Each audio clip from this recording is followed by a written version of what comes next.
이제 제가 얘기하고 싶은 것 중에 하나가 이제 우리 또 얘기할 게 어린이집과 죄책감입니다. 이거 내가 할 얘기가 너무 많아. 내가 이거 공부하다 보니까 2시간 해야 될 것 같은데 이거는 별도로 시간을 따로 내야 될 정도로. 어린이집과 죄책감은 어차피 2부가 나올 거야. 제가 잠깐 좀 그 사연을 좀 읽어드리겠습니다. 네, 읽어주세요. 저는 오랜 시간 워킹맘이었습니다. 하지만 직장을 그만두고 일하던 일을 그만두고 전업맘일 때가 있었습니다. 근데 일할 때보다 더 힘든 거예요. 분명 회사 다닐 때는 어떻게든 꾸려왔던 삶인데 집에 있으니 표도 안 나는 일이 너무 많았고 칭찬받는 일도 없어서 마음이 너무 힘들었습니다. 제가 그때 생각한 건 워킹맘만 힘든 게 아니구나. 전업맘도 몹시 힘든 일이구나. 자발적인 전업맘이 아닌 경우라면 사회에서 혼자 뒤떨어지는 것 같은 불안감과 낭패감, 낮아지는 자존감과 함께 우울증도 찾아오기 쉬운 것 같습니다. 반대로 워킹맘은 아이 떼어놓고 나와서 일하는 것을 죄책감을 느끼고 싶다. 만약 경제적 이유 때문에 일을 그만둘 수 없는 상황이라면 양육과 가사 노동을 제대로 분담하지 않는 남편에 대한 분노가 마음을 갉아먹습니다. 결론은 대한민국 모든 엄마들은 일을 갖고 있든 아니든 간에 녹록치 않은 상황에서 아이를 키워야 된다는 것이다. 누군가 시간을 견디면 다 좋아진다고 해도 저도 장시간 닥친 상황과 싸워봤는데 싱겁게도 아이가 크니까 점점 모든 상황이 나아지더라고요. 기왕 시작한 부모 노릇, 우울감이나 죄책감 없이 실하게 견디길 바랍니다. 부정적인 감정들은 엄마 자신은 물론 아이와 가족의 행복까지 야금야금 갉아먹습니다. 이런 얘기였습니다. 그 이제 일예로 출근 준비를 하며 어린이집에 보내야 하나 말아야 하나 고민합니다. 아이를 안아주다 보니까 애가 열이 느껴진 거야. 37.5가. 그 순간 애를 보내야 할 것인가 갈 것인가. 이런 거에 대한 고민이 엄청나는 거지. 혹시 몰라서 해열제를 챙깁니다. 근데 내가 일을 하지 않았다면 이런 날에 그냥 끼고 있었을 듯하는 마음이 무겁습니다. 회사에서도 아이가 계속 생각납니다. 눈물이 날 것 같아요. 뭐 이런 내용이에요. 그러니까 이런 내용은 워킹맘 이어도 그렇고 아니어도 마찬가지인 것 같아요. 다 갖고 있는 것 같아요. 평시 때는 괜찮은데 전시 상황, 전염병. 전염병. 저는요 솔직히 말씀드리면 그냥 38도가 저의 기준이 있어요. 38도가 넘어가면 안 보내는데요. 그 전에는 보내요. 그것도 어쨌든 38도까지는 정상세론이라고 이야기를 하시니까.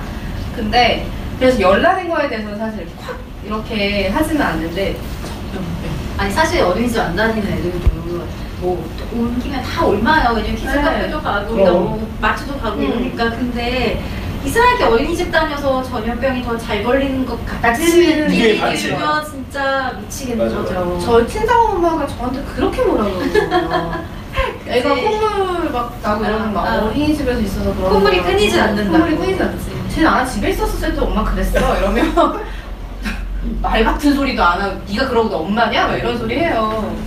근데 나는 그게 너무 힘들 때가 좀 있지. 저는 앞서 얘기한 부분 있잖아요. 전업엄마가 어린이집 보낼 때 되게 죄책감 더 많이 느끼시거든요. 그러니까 워킹맘도 죄책감이 있어요. 저도 워킹맘도 해봤고 전업맘도 해봤으니까. 근데 워킹맘은 그 핑계라도 있어요. 그러니까 핑계라는 게 직장이잖아요. 가야 그렇지. 근데 전업엄마들이 못 보내는 이유 중에 하나가 내가 일도 하지 않는데 아이를 보낼 수는 없잖아요. 이렇게 얘기를 정말 많이 하세요. 상담할 때. 근데 저는 그때마다 그거는 괜찮으세요? 라고 얘기하면 괜찮지 않다는 거죠. 뭐 하고 싶으세요? 마음대로 하고 할 수 있다면? 만약에 기적질문을 사용하면 뭐라고 하시냐면 아이를 잠깐이라도 보내놓고 앞으로 무엇을 할지 생각하고 싶다는 거예요. 그렇지. 꼭 직업을 가지고 딱 바로 나가는 게 아니어도 내가 뭐 십자수 좀 해봐서 팔아볼까? 라든가 문화센터 나가서 지금이라도 캘리라도 좀 배워서 이걸 뭐 좀 해볼까? 이런 생각을 할 시간을 갖고 싶다는데 아이랑 있으면요 저희도 일하고 와서 오후 6시부터 재울 때까지는 생각이라는 게 없어요. 아무것도 할 수 없어요. 머리에 생각이 안착할 시간이 없는 거죠. 그래서 아이가 어린이집에 보내놓고 내가 이제 앞으로 어떻게 살지 아니 전업만 하더라도 내가 전업을 하겠다고 결정할 시간이 필요한데 그렇지. 아이랑 하루 종일 24시간 있으면 나에 대해서 생각할 수가 없어요. 그래서 저는 그것도 엄마가 해야 하는 것 중에 하나예요 라고 이제 이야기해 주지만 실제 엄마는 죄책감 많이 느낀다는 거죠. 내가 나랑 돈 버는 것도 아니면서 또 돈을 적게 버는 엄마도 그래요. 내가 한 달에 막 400, 500 버는 것도 아닌데 맞아. 아이 이렇게 한다. 근데 사실은 정말 아주 톡하놓고 얘기하면 어린이집을 보내는 데에 있어서 막 돈이 많이 드는 건 아니잖아요. 그렇죠. 어쨌든 나라에서 도와주고. 그렇죠. 사실 저는 그것만으로도 굉장히 큰 축복이고 행복이라고 생각해요. 그러니까 그 시간에 조금 더 죄책감을 내려놓으시고 그 시간에 나에 대해서 생각하고 그 미래를 준비할 수 있는 어차피 우리들의 남편이 언제까지 일할 것 같아요. 저는 맨날 그 생각하거든요. 맞아. 남편이 그래서 저는 맨날 많이 얘기하는 게 남편이 수명이 얼마 안 남았다 직장 생활에서 그럼 그 남은 노후의 인생을 내가 어떻게든 해볼 수 있도록 그 앞전에는 돈을 많이 벌지 않아도 그죠. 그리고 약간 시간이 좀 걸리더라도 느리더라도 할 수 있잖아요. 그러니까 그 시간에 조금 더 나를 위해서 시간을 쓰는 거에 대해서 절대 죄책감을 느끼실 필요가 없다. 그게 자기를 위해서도 좋은 거지만 가족을 위해서 좋은 거고 아이를 위해서 좋은 거야. 아, 여기 이거 너무 속상하셨겠다. 아이 늦어진 거 안 믿으실까봐 애기 토한 거는 회사 전체 톡방에다 올리냐. 맞아. 보낼 때 마음 어땠겠어요. 내가 이렇게까지. 근데 진짜로 정말 잘 생각하는 게 엄마들이 애 아픈 거 가지고 거짓말 안 해요. 그게 안 돼. 나 아픈 거는 거짓말할 수 있지만 그치. 애 아픈 거 말이 실감할까봐 무서워서 그런 거짓말 안 한국 해. 사회의 이 회사원이라는 건 너무 힘든 것 같아. 특히 여자로서는. 나 그거 너무 화나는 거야. 아니 되게 도대체 물론 애 아프다고 거짓말 하시는 분도 있겠지. 그런데 대부분의 엄마는 그렇게 못해요. 말이라도 무서워서. 그 엄마가 죄책감을 느끼는 이유에 대해 제가 좀 말씀을 드려볼게요. 아들이 4살이 되면서 징징거리고 때를 쓰고 하루 종일 시달려요. 힘들어요. 아이가 때를 쓰다가 이불 위에서 잠이 들었는데 너무 미워서 이불을 잡아당겼더니 아이가 떼구르르 굴러가요. 이 내용을 듣고 댓글에 완전 공감해요. 저는 오늘 동생 괴롭히는 큰애 때문에 화가 나서 지나가다가 슬쩍 뒤에서 밀었어요. 그럴 수 있어. 아이가 새 이불에서 쉬했는데 이불도 안 주고 재웠어요. 이 얘기를 들은 엄마는 처음엔 너무 이상한 엄마라고 생각했던 거야, 그 사람들. 근데 자기도 며칠 지나지 않아서 별 수 없구나. 왜냐? 그날따라 몸이 피곤했는데 9시면 자던 아이가 찡찡대는 거였습니다. 시간이 지나자 인내심은 서서히 바닥을 드러냈고 발버둥 치는 아이의 발에 얼굴을 가격당한 후에 아이를 거의 내동댕이 치듯 잠자리에 내려놓았다. 맞아. 감정 실어서. 성이 안 풀려서 옆에 있는 베개로 침대를 두드리며 도대체 왜 잠을 안 자? 젖도 먹었어, 목욕도 했어, 열도 안 나. 문제가 뭐야? 도대체 왜 그래? 그래서 짜증을 막 낸 거야. 감정이입 너무 많이 한 거 아니니? 미안해. 전남아? 근데 잠든 아이의 옆에서 그 순간 다시 회개하는 거야. 내가 이 아이를 내가 그랬다니. 아이야, 다시 만나. 널 세상에서 제일 사랑한다. 이거 나 사실 자고 있는데요. 자기 진짜 이상하게 보이지 않아? 나도 그래서 솔직히 딱 이래놓고 미안해 막 이러면서 맞아. 이게 왜 그러냐면 완벽한 엄마 컴플렉스인 거야. 모든 상황에서 완벽하고 싶은데 안 되니까 거기에 대한 죄책감이 막 온대는 거지. 그래, 그래서 일부 내가 양육의 그 롤을 어린이집에 맡기면 나는 완벽하지 않은 엄마가 맞아, 맞아. 느껴지게 되는 아, 거야. 내가 얘기했잖아. 그 2시간 보내놓고 목욕을 하고 나니까 목욕할 때 이렇게 나는 물이 따뜻한 물이 내 몸에 떨어지는 느낌을 되게 많이 느낀 거야. 와, 이게 물이구나 이게. 그러고 나니까 아이가 왔을 때 한결 여유가 생기는 거예요. 맞아. 사실 너무 힘들어. 자, 그리고 완벽할 수 없어요. 맞아. 전혀. 인간이 완벽하면 그거는 김신인 거예요. 그러니까 이게 인간이 아니잖아. 김신이. TV에서 육아 엄마 연예인들이 쓸데없는 거 보여줘 다 이렇게 생긴 거야. 그리고 진짜 말도 안 진짜 돼. 그리고 육아하는 엄마 그 사람들은 연예인들이 다 옆에 보호가 옆에 있어. 보고 있어. 나 애도 안 사면 셋까지 줬어. 애 하나 키우는데. 그래도 그거 세상 인자한 엄마처럼. 그런 거 몇 시간 안 되잖아, 솔직히 얘기해서. 나 진짜 나 TV에 나와서 자기들이 워킹맘이니 나 얼마 전에 해서 보다가 진짜 딱 좋잖아. 나한테 뭐라고 해도 좋아. 다이다이 떠도 좋아.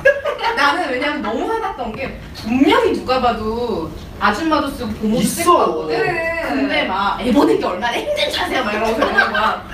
그러면서 막 되게 너무 보기 안 좋은 애티튜드로 막 그냥 하니까 진짜 너무 싫더라. 그치, 같은 엄마. 나도 그거 봤어? 네, 봤어. 나 또 다른 죄책감을 느낀 게 있어. 서울 적은 형제 자매로 인한 죄책감. 나는 너무 많아. 여기 댓글에도 그분 계셨어. 어디? 아까 자기 너무 연년생맘이어서 김진님 이런 얘기. 자, 읽어드려볼게요. 아이와 산책을 하다 고만고만한 아이들을 데리고 지나가는 엄마들 보며 안쓰럽기 그지없다. 돌무렵 아이를 태운 유모차를 밀며 등에는 4~5살로 보이는 아이를 업고 가는 여성의 모습이었다.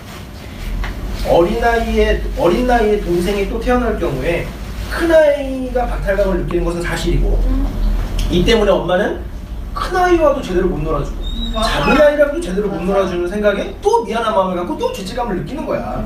맞아. 그럼 나는 이런 걸 다 겪었어. 3명이 다 터울이 얼마 안 될 뿐더러 또 우리 쌍둥이들이 너무 잠을 안 자고 때렸으니까 막 윽박지르면서 재우고 나는 엄마도 아닌데 왜 이런 걸 내가 다 느껴야 되지? 왜 엄마 아빠도 느껴요? 제가 네, 대립학 관찰해 보니까 여기가 여성성이 조금 높으시거든요. 저 근데 여기서 이게 완전 죄책감과는 조금 상관없지만 약간 팁처럼 얘기하고 싶은 부분이 있는 게 보통 아이가 동생이 생기면 이제 첫째 어린이집 보낼 생각을 이런 이유 때문에 하게 되잖아요. 근데 이제 엄마가 너무 미안한 거야. 첫째를 둘째가 생겼다고 얘를 내가 어린이집에 보내야 되다니 막 이런 마음 때문에 끝까지 끼고 있다가 보내요. 근데 이게 맞아. 아이한테 도움이 안 돼요. 맞아. 왜냐하면 우리가 그거죠. 아기가 생긴 걸 나보다 첫째가 더 먼저 한 것 같다고. 맞아. 왜 그런 얘기 흔히 하잖아요. 임신하면은 첫째가 난 막 임신하고 난리야. 몰랐는데 첫째가 막 치대해서 맞아, 알고 맞아, 보면은 맞아. 임신했다고. 애들이 어떻냐면 동생이 태어난 시점이나 엄마가 이미 배가 맘빵을 불렀는데 어린이집에 가잖아요. 얘 때문에 내가 간다고 생각해요. 맞아. 그렇기 때문에 그게 아니라 네가 갈 때가 돼서 가는 거야. 여기 가서 친구들과 노는 게 이제 너의 순서가 된 거야 라고 해서 보내야 동생과 상관없이 내가 거기 가는 거에 대한 게 생기는데 엄마가 막 이렇게 해가지고 너무 힘들어. 이제 곧 애기 나오니까 이렇게 가면 아니면 나오고 나서 보내는 분들이 있거든요. 그럼 얘 때문에 내가 밀려난다는 느낌이 줘요. 그럼 그 형제랑도 또 사이가 안 좋을 수 있겠네. 그럼요. 그래서 그거와 상관없이 네가 갈 때가 돼서 간다는 느낌은 동생 생각나면 빨리 찾아서 네, 또 왔습니다. 적응시켜주는 게 좋아요. 네. 그러니까 그 어린이집을 제가 아이를 보내면서 제일 많이 하는 게 많이 하는 말이 엄마도 엄마의 일상이 있고 너도 너의 일상이 있는 거야. 엄마가 회사를 가서 이렇게 엄마의 일상을 지내고 오듯이 너도 어린이집에 가서 즐거운 너의 일상을 보내고 우리는 저녁에 만나서 다시 또 행복하게 지내고 아침이 되는 거야. 돌전에 되게 많이 해요. 네, 그렇게 이야기를 하면 아이가 엄마가 나를 떨어뜨리기 위해서 어린이집을 보내는 게 아니구나라는 거를 굉장히 강하게 잘 느껴서 어린이집 가는 거부감이 거의 없는데 근데 가끔 저도 이제 급하다 보니까 주말 같은 방금 전에도 사실은 이제 아침 녹화니까 친정에도 잠깐 아이를 맡기고 왔는데 급하잖아요.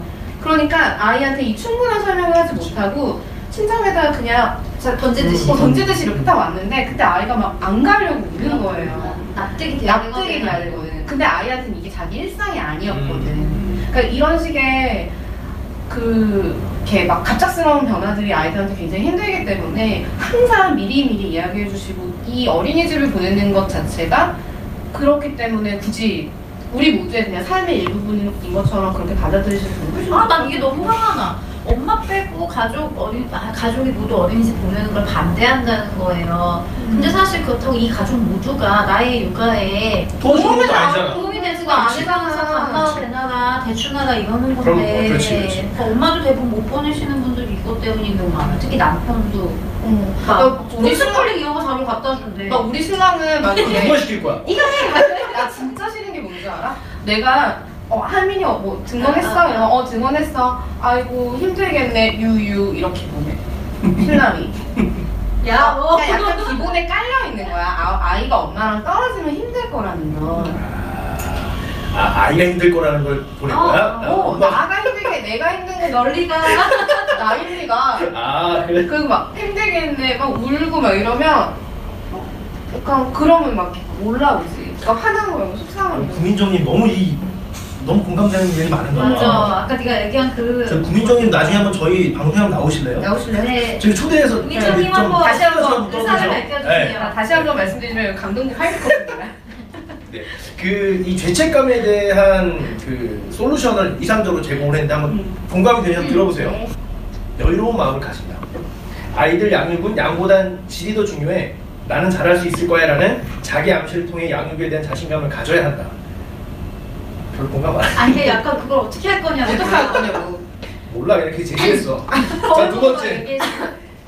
이와 함께 시간을 잘 분배한다. 아이가 원하는 방식으로 시간을 보내면 만족감이 커진다. 그렇대요. 네. 표정 봐. 자, 세 번째. 터울이 적은 아이들일수록 직접적 표현으로 애정 표현을 한다.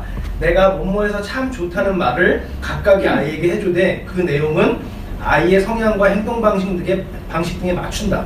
그걸 엄마가 어떻게 다 맞춰? 나도 못 맞추는데. 추주가 어딥니까? 사실 어디야? 알려드릴 수 없습니다. 네. 그러니까 나는 그러니까 틀린 말을 틀린 말은 아닌데 네. 굉장히 비현실적이에요. 넘나. 너무나 비현실적이야. 왜냐면 엄마가 퇴근하고 집에 왔는데 아이가 원하는 시간은요 24시간이 모자라 24/7이야. 근데 그 시간을 아이에게 맞출 수가 없어. 맞아. 그러니까 조금 더 효율적으로 질적인 양육을 할 수 있는 약간 약속이나 규칙 같은 것들을 만들어 놓는 게 가장 현실적인 거고, 나는 그 말이 제일 싫어. 죄책감 내려놓으세요 라고 얘기를 해. 나도 사실 그렇게 얘기하지만 사실 그 죄책감이 내려놔야지. 나 이거 내려놔야지. 이런다고 내려놔 질 게 아니라고. 그렇지. 근데 내가 어떻게 죄책감을 내려놨냐면 나는 공부하니까 죄책감을 내려줬어. 아, 내 공부를? 아니, 아이에 대해서 아이에 공부하니까. 대한 아이를 이해하기 시작하니까, 그리고 부모 교육을 하기 시작하면서 맞아. 나는 더 많이 죄책감을 내려놓는 거야. 그래서 저는 죄책감 별로 없었어요. 나도 죄책감이 별로 없어, 이제는. 오히려, 그래서 나는 이런 좋은데, 나는 그래서 그냥 한 번 더 아이에 대해서 공부하고 생각하는 그런 시간을 가지고 훈련을 받으셨으면 좋겠어. 나는 혜린이만에 조금 더 보태져요. 엄마를 상담해서 만났을 때요, 여러 가지 방법을 써보잖아요. 죄책감과 우울이 많은 엄마들 만나면 그렇게 안 하셔도 돼요, 뭐 이렇게 뭐 얘기도 해주고요, 아니면 대안으로 뭐 다른 방법을 제시해주기도 하잖아요. 진짜 틀린 말은 아닌데 너무 죄책감 많이 느끼고 힘든 엄마한테 도움이 안 돼요. 사실 어떨 때 도움이 된다고 느끼냐면, 아이가 네가 그렇게 해도 상처받지 않는 선이 어디까지인지를 정확하게 부모 교육으로 얘기해주면 엄마가 훨씬 더 안정을 찾는 거예요. 그러니까 알아야 돼. 사실 내가 힘들다는 것도 알아야 하고 아이는 어떤 아이인지도 알아야 하는데, 무조건 죄책감 내려놓으라고 한다고 해서 죄책감이 내려지진 않는 맞아, 거죠. 지원 씨 말이 맞아. 맞아. 그러니까 이런 글을 쓰시는 게 맞는 말인데요. 맞는 말인데 이렇게 하질 못하는 현실이 반영이 안 되니까 맞아. 우리를 더 죄책감에 빠지게 하는 거예요. 맞아. 어린이집 보낼 때 이런 팁을 쓴다고 팁이라고 하지만 사실 그거는 진짜 리얼하게 쓸 수 있는 팁이 아닌 거죠. 그러니까 나쁜 건 아니에요. 이 또 경제적인 문제로 워킹맘이 된 분들에 대한 죄책감에 대한 솔루션은 뭐라고 적혀있냐면, 경제적인 상황으로 죄책감을 갖지 않는다. 말해보시면 어떻게 되냐고. 주변 사람들과 비교하지 않는다. 주변 사람들과 비교하지 않는다? 이건 불가능한 얘기야. 인간이 비교하는 그럼 존재야. 어려워. 나중에 보여드리기 너무, 나중에 제가 드릴게요. 네. 어쨌든 그래서 좀 더 구체적인 그런 방법들을 사실 우리도 계속 고민하고 있는 부분이에요. 그래서 어떻게 하면은 지금 당장 right now 써먹을 수 있는 것들이 무엇이 있을지에 대해서 저희도 계속 고민하고 있으니까. 이러한 이상적인 솔루션이 왜 안 되는지 적혀 있어. 첫째는 30개월이고 둘째는 160일입니다. 계속 아이들과 이렇게 보내다 보니까 머리에 500원보다 조그마한 원형탈을 먹었어요. 몇 날 며칠을 더 우울하게 보냈던 것 같아요. 둘째는 맨날은 아니더라도 운동하는 시간이 2~3시간만이라도 있어서 어린이집에 보내는 걸로 결정하고 일주일에 3번으로 정했어요. 근데 자꾸 죄책감이 들어요. 그러니까 이 사람은 자기 시간을 가지길 원하는 거야. 그래야 스트레스가 풀리는데, 그러지 말라고 뭐 주변에서 그러나 보지. 워킹맘도 아니고 전업주부인데 너무 일찍 보내는 느낌이라 안 보내자니 저는 저대로 망가지고 또 스트레스 받고, 결론은 보내고 운동하러 헬스장 등록하러 가는 상태예요. 잘하셨어요. 그러니까 그런 것 때문에 스트레스를 받으니 자기 시간을 갖는 게 좋은 거지 사실은. 진짜 엄마가 행복해야 아이가 행복하다는 말은요, 마치 하루에 3번 밥을 먹어야 된다는데 망고물면 질량 똑같다고 그러는 거예요.